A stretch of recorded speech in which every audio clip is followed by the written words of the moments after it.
Hello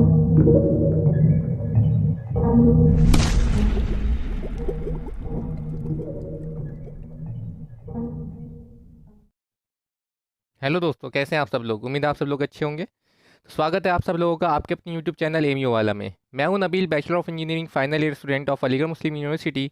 और मैं आपके लिए लेकर आया हूं बिल्कुल free video recorded lectures for your class 11th and diploma entrance examination. तो आज हम अपना एक नया चैप्टर क्वाड्रेटिक इक्वेशन स्टार्ट करने जा रहे हैं। क्वाड्रेटिक इक्वेशन आपके क्लास 10th में चैप्टर है और ये आपके एग्जामिनेशन पॉइंट ऑफ व्यू से बहुत ज़्यादा इंपॉर्टेंट चैप्टर है, क्योंकि ऐसा देखा गया है कम से कम एक क्वेश्चन आपके एग्जामिनेशन में इसे आएगा। और ये एक छोटा टॉपिक है, इसमें कुछ ही टॉपिक्स हैं जो आपको पढ़ना है, ज़्यादा लेंथी आपका ये चैप्टर नहीं है। तो क्वाड्रेटिक इक्वेशन को स्टार्ट करने से पहले मैं बताना चाहूँगा इस चैप्टर को हम कैसे पढ़ने वाले हैं। तो पहला मेरा आपसे एक क्वेश्चन है कि लास्ट टाइम आपने कोई मूवी देखी थी या कोई वेब सीरीज़ देखी थी, तो क्या आपको उसकी स्टोरी या याद है? ऑफ कोर्स आपको याद होगी। तो आपको ये याद इसलिए है क्योंकि आपने उस स्टोरी को पढ़ा और आपने विजुलाइज किया सारी चीज़ों को, और एक स्टोरी से आप पॉइंट टू पॉइंट सब चीज़ों को कनेक्ट करते गए। तो इस क्वाड्रेटिक इक्वेशन को मैं कुछ इसी तरीके से पढ़ाने वाला हूँ। मैं आपको थ्रू स्टोरी से पढ़ाऊँगा। ये स्टोरी होगी बच्चा यादव की। बच्चा यादव कैसे क्लास 8 में था और कैसे क्लास 9th में आता है, फिर क्लास 10th में आता है, और फिर वो कैसे क्वाड्रेटिक इक्वेशन के कॉन्टेक्ट में आता है और उसके बारे में जानता है। तो एक स्टोरी के थ्रू पढ़ेंगे तो सारी चीज़ें आपको कनेक्ट होती जाएंगी और ज़्यादा अच्छे से आपको याद होती रहेंगी और ज़्यादा अच्छे से रिटेन रहेगा आपको। तो स्टार्ट करते हैं। सबसे पहले डिस्कस करते हैं कौन कौन से टॉपिक हम इसमें पढ़ने जा रहे हैं। तो जो टॉपिक्स हमें पढ़ना है इसमें क्वाड्रेटिक इक्वेशन में,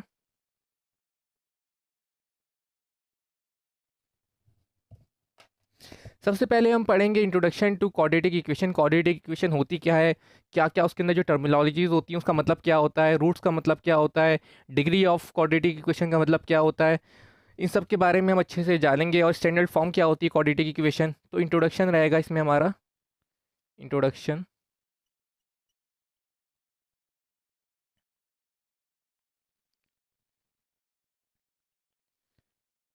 एंड वेरियस टर्म्स जो क्वाड्रेटिक इक्वेशन से रिलेटेड हैं उसके बारे में पढ़ेंगे। Various terms related to it. फिर हम पढ़ेंगे जो roots of the quadratic equation उन्हें हम कैसे निकालते हैं। उनके दो तरीके होते हैं, मेनली दो तरीकों पे डिस्कस करेंगे। तरीके दो तीन होते हैं क्वाड्रेटिक इक्वेशन को निकालने के, roots of the quadratic equation को निकालने के। Finding methods to find roots of the quadratic equation. Roots क्या होता है वो हम फर्स्ट टॉपिक में ही पढ़ लेंगे। Roots of the quadratic equation क्या होता है, मेथड्स टू फाइंड रूट्स। इसमें मेनली आपके तीन मेथड आते हैं, मगर दो मेथड पे ज़्यादा डिस्कशन करेंगे हम। एक आपका middle term split, middle term split, एक आपका क्वाड्रेटिक फॉर्मूला होगा,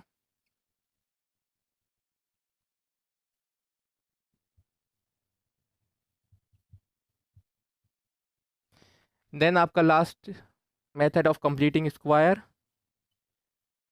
मेथड ऑफ कंप्लीटिंग स्क्वायर।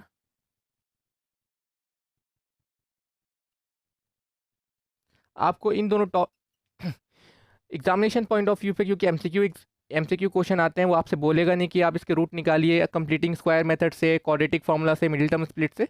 आप जिस मेथड से चाहें उस मेथड से निकाल सकते हैं। तो इस पॉइंट को देखते हुए ये आपके मेथड ऑफ कंप्लीटिंग स्क्वायर आपके थ्योरी एग्जाम में आपके इंपॉर्टेंट होता है, क्योंकि वहाँ पे बोल देता है कि आप उसके रूट जो है कंप्लीटिंग स्क्वायर मेथड से निकालना है। मगर एग्जामिनेशन पॉइंट ऑफ व्यू से ये दोनों मेथड आपके लिए इंपॉर्टेंट है, इन पर हम ज़्यादा फोकस करेंगे,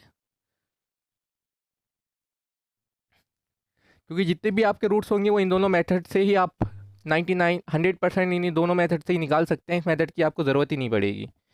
तो पाउस and note down.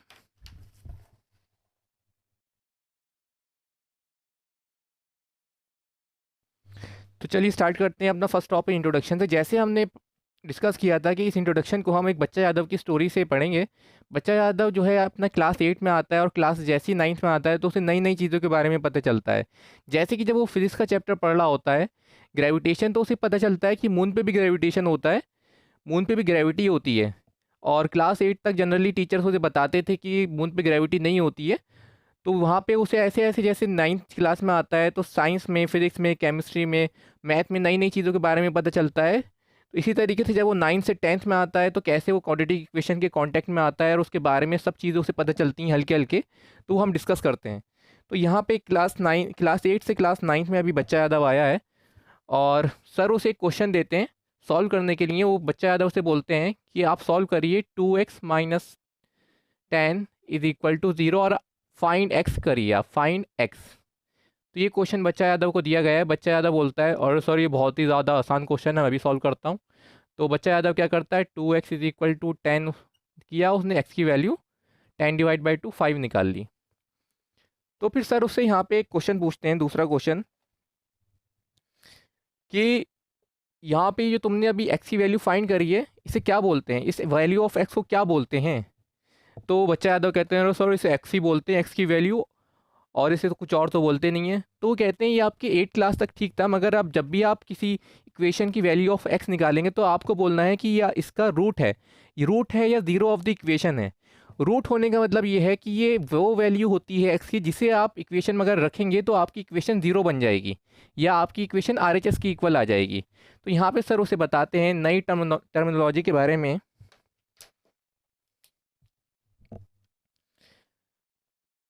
Root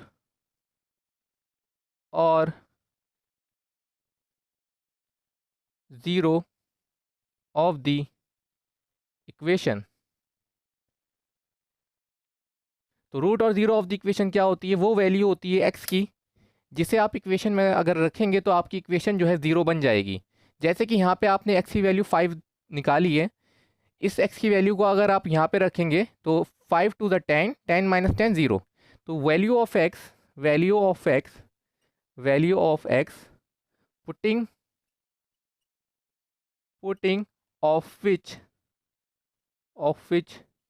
in equation makes it equal to 0। मगर यहाँ पे एक कंडीशन रहती है कि आपकी इक्वेशन स्टैंडर्ड फॉर्म में लिखी हो, और यहाँ पे सर कहते हैं आपकी कंडीशन है कि आपकी जो इक्वेशन है स्टैंडर्ड फॉर्म में लिखी होना चाहिए। और ये बोलते हैं कि आपने एक और क्वेश्चन पूछते हैं सर उससे कि ये जो तो आपने इक्वेशन सॉल्व करी है ये कौन सी इक्वेशन है। सर का दूसरा क्वेश्चन होता है ये जो आपने इक्वेशन अभी सॉल्व करी है ये वाली, ये कौन सी इक्वेशन है। तो ये बच्चा यादव कहता है सर ये लीनियर इक्वेशन है। तो यहाँ पे अब सर वो बच्चा यादव बताता है ये जो इक्वेशन हमने सॉल्व करी है ये लीनियर इक्वेशन है। सर दूसरा क्वेश्चन पूछते हैं ये लीनियर इक्वेशन क्या होती है। सर का दूसरा क्वेश्चन रहता है कि लीनियर इक्वेशन क्या होती है। तो बच्चा यादव कहता है सर इसके बारे में तो मुझे नहीं पता, मैंने बस ये पता था कि जो ये इक्वेशन होती है वो लीनियर इक्वेशन कहलाती है।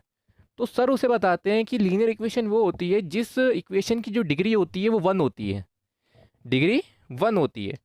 तो यहाँ पे बच्चा ज़्यादा कन्फ्यूजन हो जाता है कि डिग्री 1 का होने का मतलब क्या है और डिग्री क्या होती है। यहाँ पे कन्फ्यूजन आ जाता है कि ये डिग्री क्या होती है, डिग्री क्या होती है। तो सर उसे समझाते हैं कि किसी भी इक्वेशन का डिग्री वो होती है, किसी भी पॉलिनोमियल इक्वेशन की डिग्री वो होती है वेरिएबल की जो हाईएस्ट पावर होती है, वेरिएबल की जो हाईएस्ट पावर होती है वो उसकी डिग्री कहलाती है। तो यहाँ पे उसे एक्सप्लेन करने के लिए सर बताते हैं जैसे कि मैं एक इक्वेशन लिख रहा हूँ 2x² + 3x + 2 = 0। तो वो कहते हैं देखो इस वेरिएबल की आपकी पावर क्या है, यहाँ पे आपकी पावर 1 है, इसकी पावर 1 है, इसकी पावर 2 है। तो यहाँ पे बताइए आपकी जो पावर 1 बड़ी है या 2 बड़ी है। तो सीधी सी बात है कि यहाँ पे जो है इसकी पावर जो है 2 बड़ी है और यही हाईएस्ट पावर है। तो इसकी डिग्री क्या होगी 1, डिग्री होगी 2, डिग्री 2, क्योंकि ये इस इक्वेशन की वेरिएबल की हाईएस्ट पावर है। तो इसी तरीके से अगर आप इस इक्वेशन को देखें तो इस इक्वेशन में जो आपकी लीनियर इक्वेशन है इसमें आपकी हाईएस्ट पावर क्या है 1। तो यहाँ पे ये लीनियर इक्वेशन वो इक्वेशन होती हैं जिनकी जो हाईएस्ट पावर होती है वेरिएबल की, या कह सकते हैं जो डिग्री होती है वो 1 होती है।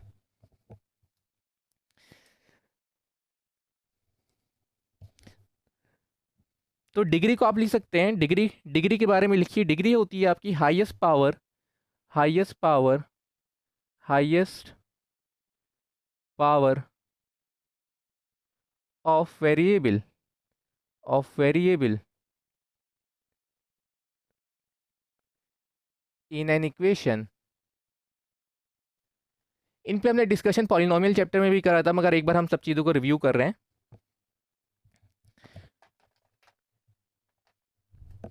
फिर यहाँ पे उसे पता चल गया, अच्छा ये जो एक्स की वैल्यू हम फाइंड करेंगे, अब मैं उसे रूट बोलूँगा, जीरो ऑफ द इक्वेशन नहीं बोलूँगा। तो ये पॉइंट आप नोट करिए कि जब भी हम एक्स की वैल्यू फाइंड करेंगे तो अब एक्स की वैल्यू को हम रूट और जीरो ऑफ द इक्वेशन बोलेंगे, ना कि हम वैल्यू ऑफ एक्स बोल के नहीं। ठीक है।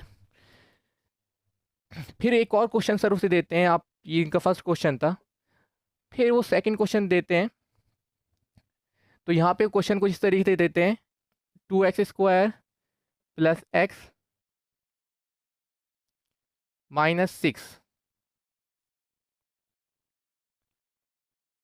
Is equal to 0। तो यहाँ पे वो कहते हैं अब आप इसकी एक्स की वैल्यू फाइंड करिए।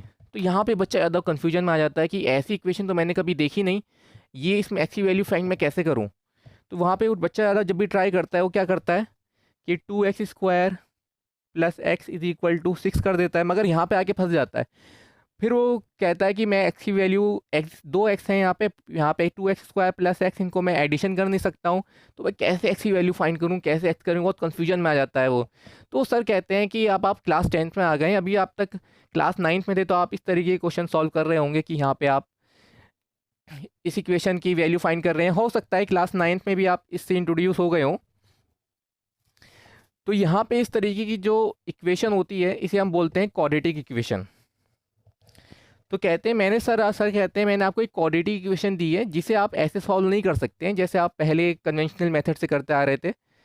ऐसे इस तरीके के मेथड को खाली आप लीनियर इक्वेशन से सॉल्व कर सक लीनियर इक्वेशन को इस तरीके से सॉल्व कर सकते हैं आप बस। तो सर कहते हैं आप इसे सॉल्व इसलिए नहीं कर पा रहे हैं क्योंकि ये क्वाड्रेटिक इक्वेशन है।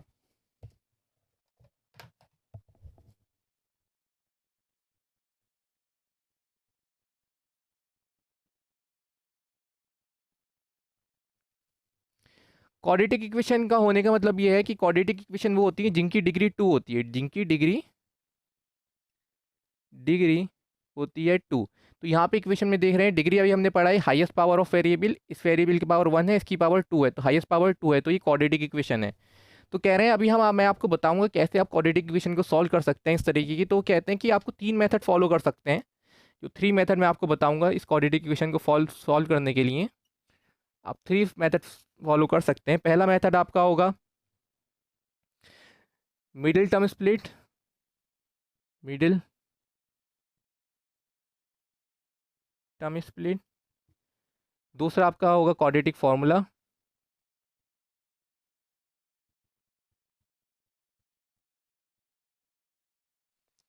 और तीसरा होगा आपका complete method of completing square. मगर इस फॉर्मूले को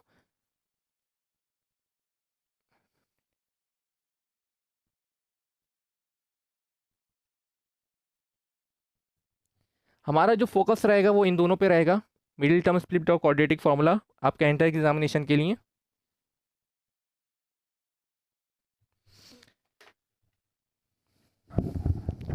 और सर कहते हैं मैं आपको एक एग्जांपल देता हूँ, इस क्वेश्चन को अगर मैं सॉल्व करता हूँ क्वाड्रेटिक मिडिल टर्म स्प्लिट से, तो वो अभी हम समझेंगे कैसे डिटेल में होता है, मगर वो आइडिया देने के लिए वो बच्चे यादव को दिखाते हैं कि ये आपकी अगर क्वेश्चन है 2x² प्लस एक्स माइनस 6, आप पहले कोफिशिएंट ऑफ एक्स स्क्वायर को मल्टीप्लाई करिए कांस्टेंट टर्म से, 2 इंटू माइनस 6 माइनस 12। माइनस दिखा रहा है कि आपको मिडिल वाले टर्म को दो नंबर में, दो नंबर को माइनस करके आपको मिडिल टर्म स्प्लिट लाना है, यानी x माइनस वाई करके मुझे कुछ तरीके से x लाना है, या बीच वाला नंबर, या a माइनस बी करके मुझे x माइनस वाई करके आपको कोफिशिएंट ऑफ x लाना है, यानी कि 1 लाना है। तो यहाँ पे उसके लिए आपको इसके फैक्टर करना होते हैं। 12 का फैक्टर 2 6 2 3 3 1। मैंने देखा 2 2 ज़ा 4, 4 माइनस 3 क्या आ रहा है, कोफिशिएंट ऑफ x यानी कि 1। तो यहाँ पे इसे लिख दिया 2x² plus 4 minus 3, 4 minus 3 1, coefficient of x 1, x minus 6 is equal to 0, 2x² plus 4x minus 3x minus 6 is equal to 0, 2x x plus 2 minus 3। अभी हम इसे सीखेंगे आगे जाके अच्छे से। x plus 2 minus 3 is equal to 0। फिर यहाँ पे देखता है कि यहाँ पे x की दो वैल्यू आ रही होती हैं। दो वैल्यू क्यों? क्योंकि x plus 2 in bracket 2x minus 3 is equal to 0 है। आप ऐसे भी कर सकते हैं, x प्लस 2 को 0 के इक्वल रख दें,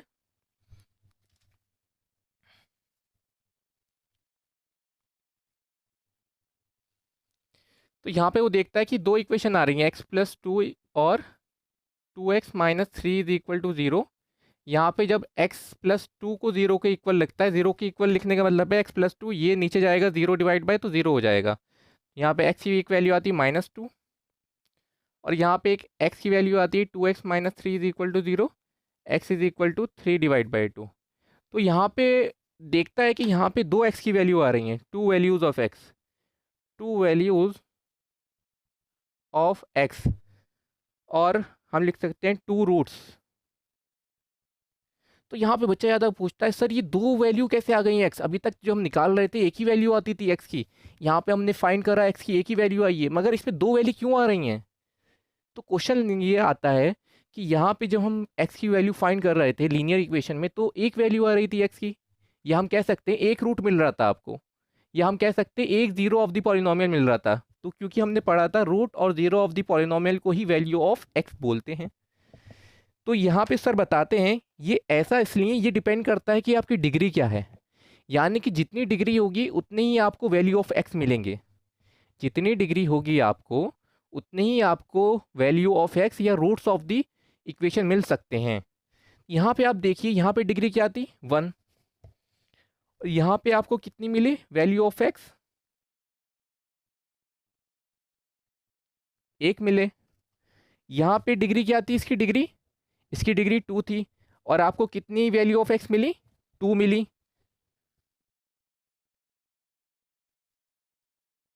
इसी तरीके से अगर आपकी डिग्री जो है 3 होती, 4 होती, तो आपको डिग्री 3 होती तो आपको 3 वैल्यू ऑफ x मिलती। जैसे अगर आपकी कोई इक्वेशन ऐसी होती 2x³ plus 4x² plus 2x plus 5, तो यहाँ पे x की आपको 3 वैल्यू मिलती। क्यों? क्योंकि इसकी डिग्री हाईएस्ट पावर जो है इसकी 3 है, इसकी पावर 1, इसकी पावर 2, इसकी पावर 3, तो इसकी आपको 3 वैल्यूज ऑफ x मिलती।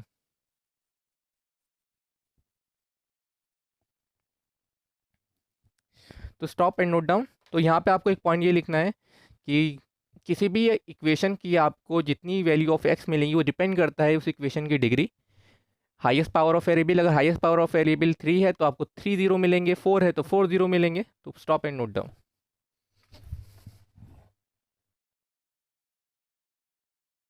इतना बताने के बाद सर उसे एक और बात बताते हैं स्टैंडर्ड फॉर्म के बारे में। तो सर उससे बोलते हैं स्टैंडर्ड फॉर्म। उसे बताते हैं कि हर एक, चाहे वो लीनियर इक्वेशन हो, क्वाड्रेटिक इक्वेशन हो, क्यूबिक इक्वेशन हो, हर इक्वेशन की एक स्टैंडर्ड फॉर्म होती है। स्टैंडर्ड फॉर्म वो फॉर्म होती है जिस फॉर्म में हम उस इक्वेशन को लिख सकते हैं। अभी आपको समझ में नहीं आएगा, अभी मैं आपको बताऊंगा एग्जांपल से तो समझ में आएगा। जैसे कि वो बताते हैं क्वाड्रेटिक इक्वेशन की जो स्टैंडर्ड फॉर्म होती है वो होती है ax² plus bx plus c is equal to 0। और स्टैंडर्ड फॉर्म का रूल ये होता है कि सबसे पहले जिसकी हाईएस्ट पावर होती है वाला वेरिएबल आता है, इसकी पावर क्या है 2। फिर उसके बाद वो वेरिएबल आता है जिसकी पावर उससे कम है, यहाँ पे इसकी पावर क्या है 1। फिर लास्ट में कांस्टेंट टर्म आता है। तो किसी भी आप क्वाड्रेटिक इक्वेशन को बताते हैं सर, इस फॉर्म में आप लिख सकते हैं किसी भी क्वाड्रेटिक इक्वेशन को, और ये क्वाड्रेटिक इक्वेशन स्टैंडर्ड फॉर्म है। तो यहाँ पे बच्चा यादव आता है, वो कहता है सर कैसे हम किसी भी क्वाड्रेटिक इक्वेशन को इस फॉर्म में लिख सकते हैं? आपने क्या बोला मुझे समझ में नहीं आया। तो वो कहते हैं जैसे कि एग्जाम्पल के तौर पर एक इक्वेशन है 3x प्लस 5x² माइनस 6। ये आपकी इक्वेशन स्टैंडर्ड फॉर्म में नहीं है, ये आपकी equation not in standard form. Not in standard form, not in standard form इसलिए नहीं है क्योंकि यहाँ पे आप देख सकते हैं यहाँ पे x² जिसकी पावर ज़्यादा है वो बाद में आया है, और हमने पढ़ा था कि स्टैंडर्ड फॉर्म में जिसकी पावर ज़्यादा होती है वो पहले आता है, और स्टैंडर्ड फॉर्म में देख भी सकते हैं ए एक्स स्क्वायर पहले आता है, और इसे कंपैरिजन करें 5x² का तो ये पहले आना चाहिए। तो स्टैंडर्ड फॉर्म इसकी क्या होगी 5x², फिर क्या आता है x² के बाद x वाला टर्म आता है, x वाला टर्म आपका ये है +3x - 6 इज इक्वल टू 0। अभी आपका स्टैंडर्ड फॉर्म में अगर आपसे क्वेश्चन में पूछे बताइए ए और बी और सी की वैल्यू क्या है, तो ए की वैल्यू क्या हो जाएगी, कंपेयर अगर आप करेंगे इससे ax² + bx से +c से, तो यहाँ पे कंपेयर करने के बाद आपको पता चलता है ए की वैल्यू क्या है, इसमें 5 है, बी की वैल्यू क्या है 3 है, बी की वैल्यू 3 है, सी की वैल्यू -6 नहीं, +6 नहीं है, -6 है, क्योंकि सी की वैल्यू -6 है, सी की वैल्यू आपको -6 है। तो कंपेयर करने के बाद स्टैंडर्ड फॉर्म में अगर आपको कन्फ्यूजन है कि सी की वैल्यू -6 क्यों है, +6 नहीं है, तो आप देखिए इस स्टैंडर्ड फॉर्म में आपका होना चाहिए इन सब के बीच में प्लस का साइन, मगर यहाँ पे माइनस का साइन आ रहा है, तो इसे आप अगर ऐसे लिख दें 5x² + 3x +-6, तो यहाँ पे आपने इसे आप सही से स्टैंडर्ड फॉर्म में लिख दिया, यहाँ पे भी प्लस है, यहाँ पे भी प्लस का साइन है, और जो सी की वैल्यू आप देख सकते हैं -6 है। फिर बच्चा ज़्यादा बहुत खुश होता है, घर पे जाके सेल्फ स्टडी करता है, फिर दूसरे दिन फिर से आता है सर के पास, कहता है कि सर मेरे पास एक क्वेश्चन आया और मैं उसमें बहुत कंफ्यूज हो गया कि मैं इसे स्टैंडर्ड फॉर्म में कैसे लिखूं। तो वो क्वेश्चन कुछ इस तरीके का था कि आपका दे रखा था 5x² + 9 इज इक्वल टू 0 और find A B C value. अब वो कहता है कि सर यहाँ पे तो एक एक्स का वेरिएबल गायब है, अब मैं यहाँ पे कैसे बताऊँ कि यहाँ पे एक्स जो होता था वो होता, बी जो होता था वो होता था कोफिशिएंट ऑफ एक्स, बी जो होता था वो होता था कोफिशिएंट ऑफ एक्स, मगर यहाँ पे तो एक्स ही गायब है, तो मैं कैसे बताऊँ कि एक्स के साथ वाला टर्म क्या है। तो सर उसे बताते हैं कि आप इसे ऐसे भी लिख सकते हैं 5x² + 0 × x + 9 is equal to 0, क्योंकि 0 से हम किसी भी नंबर को मल्टीप्लाई करें तो वो आपका 0 ही हो जाता है। तो अब ये जो है ये आपका स्टैंडर्ड फॉर्म है,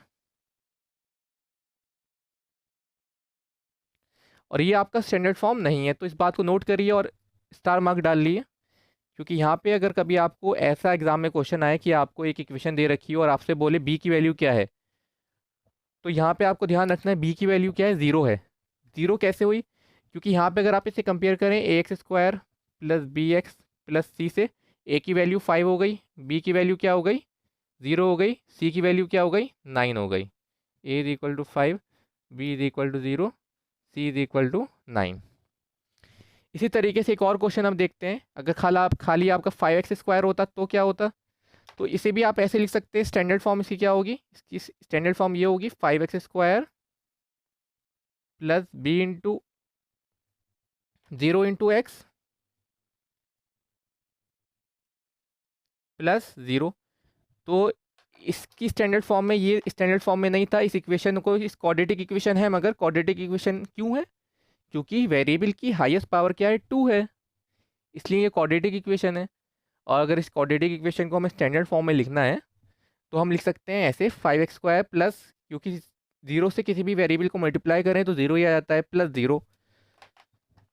तो यहाँ से आप कंपेयर करके बताइए कि ए की वैल्यू क्या है, ए की वैल्यू जो होती है वो होती है कोफिशिएंट ऑफ x², ए की वैल्यू जो होती है आपकी वो होती है कोफिशिएंट ऑफ x², कोफिशिएंट होता है जो वेरिएबल के साथ मल्टीप्लिकेशन में होता है। तो यहाँ से ए की वैल्यू आ गई 5, बी की वैल्यू आ गई 0, सी की वैल्यू भी आ गई आपकी 0। तो स्टॉप एंड नोट डाउन।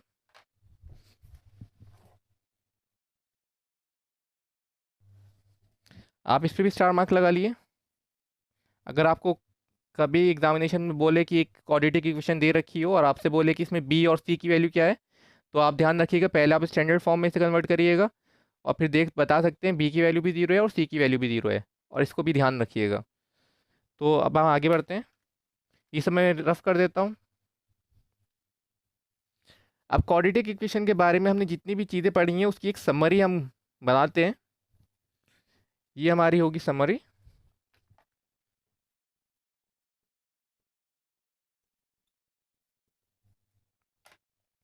पहला पॉइंट, क्वाड्रेटिक इक्वेशन की स्टैंडर्ड फॉर्म क्या होती है, ax² + bx + c।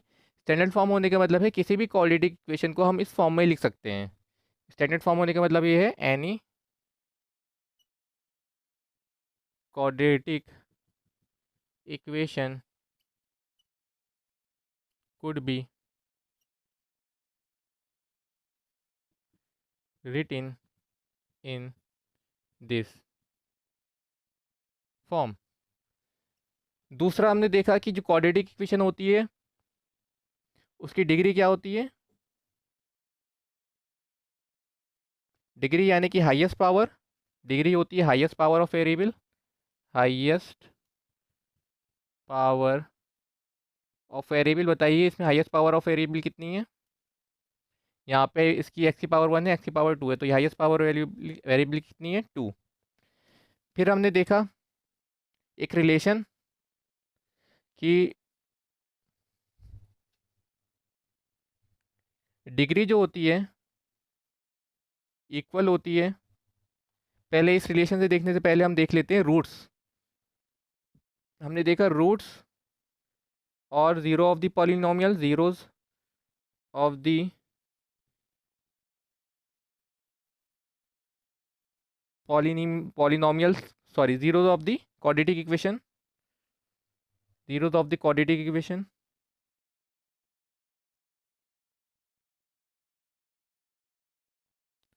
रूट्स और zero of the quadratic equation वो वैल्यू होती है एक्स की जिसे आप रखने, अगर यहाँ पे रखेंगे तो ये आपकी पूरी इक्वेशन जो है ज़ीरो बन जाएगी। Value of x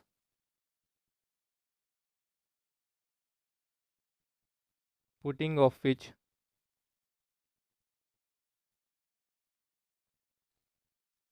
make quadratic equation is equal to zero. मगर वो जो क्वाड्रेटिक इक्वेशन है वो आपकी स्टैंडर्ड फॉर्म में लिखी होना चाहिए। फिर नेक्स्ट आता है हमारा, लास्ट में हमने देखा एक रिलेशन की डिग्री जो होती है वो होती है नंबर ऑफ रूट्स जीरोस की इक्वल। तो क्वाड्रेटिक इक्वेशन की जो नंबर ऑफ रूट्स है वो पॉसिबल होते हैं फॉर क्वाड्रेटिक इक्वेशन, क्योंकि क्वाड्रेटिक इक्वेशन की डिग्री 2 होती है, तो उसके जो रूट्स हैं या वैल्यू ऑफ एक्स हैं जिसे रखने के बाद ये इक्वेशन ज़ीरो बन जाएगी। तो ऐसी दो एक्स की वैल्यू हो सकती हैं जिन्हें रखने के बाद ये आपकी इक्वेशन जो है ज़ीरो बन जाएगी। जैसे कि आप देखिए x square plus 9 is equal to zero है। यहाँ पे अगर आप एक्स इज इक्वल टू -3 रखेंगे तो ये इक्वेशन ज़ीरो बन जाएगी। -3 का स्क्वायर एक्स स्क्वायर -9 है, -3 का स्क्वायर 9, -9 ज़ीरो। ये अगर एक्स की वैल्यू आप 3 भी रखेंगे तो ये भी आपकी जो है ज़ीरो बच जाएगी। तो ये 3 और -3 क्या है, इसके रूट्स हैं।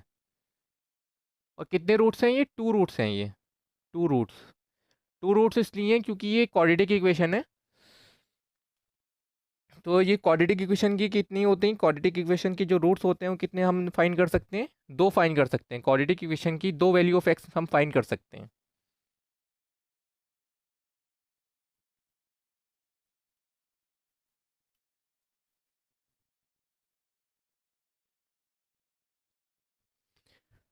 तो अब नेक्स्ट वीडियो लेक्चर में हम पढ़ेंगे कि कैसे हम इसके रूट्स को फाइंड कर सकते हैं, रूट्स को फाइंड कर सकते हैं या वो वैल्यू ऑफ एक्स जिसे रखने के बाद हमारी क्वाड्रेटिक इक्वेशन ज़ीरो हो जाती है।